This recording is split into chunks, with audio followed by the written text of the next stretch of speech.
Avec le siège de Montfureur, Sébastien Couture et Michael Perruchot signent là le troisième tome de la quadrilogie Ceux de Cornauduc, poursuivant les aventures aussi épiques et révérencieuses de Braquemar et Gobert.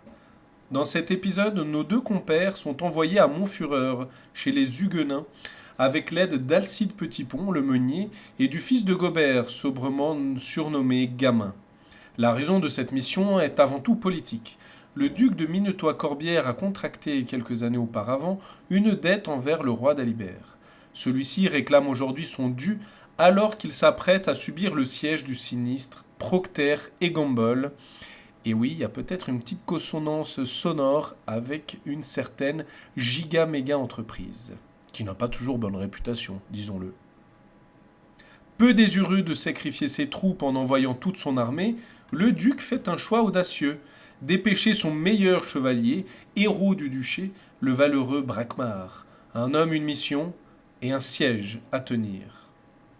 Là où le tome précédent nous faisait voyager, notamment en Italie, le siège de Montfureur nous plonge au cœur d'un affrontement plus statique et tendu, vécu de l'intérieur.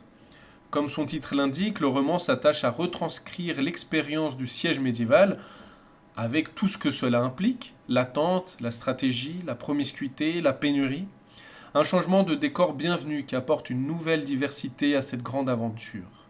Et pour les amateurs d'épopée médiévale, vivre un siège de l'intérieur reste toujours un plaisir, parfois trop rare. Mais Montfureur cache bien plus qu'une armée ennemie derrière ses murailles. Mais Montfureur cache bien plus qu'une armée ennemie derrière ses murailles. En effet, un ennemi mystérieux, un traître s'y dissimule, et il faut le démasquer, ou le mener habilement en bourrique.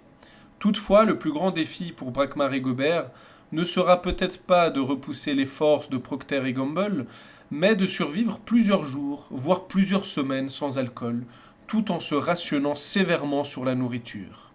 Vive les radis! Heureusement, dans les tréfonds du château, un secret oublié depuis des lustres pourrait bien leur offrir l'inspiration ou la solution nécessaire à la réussite de cette nouvelle quête. Et heureusement également, Alcide Petitpont et Gamin sont toujours là pour les soutenir.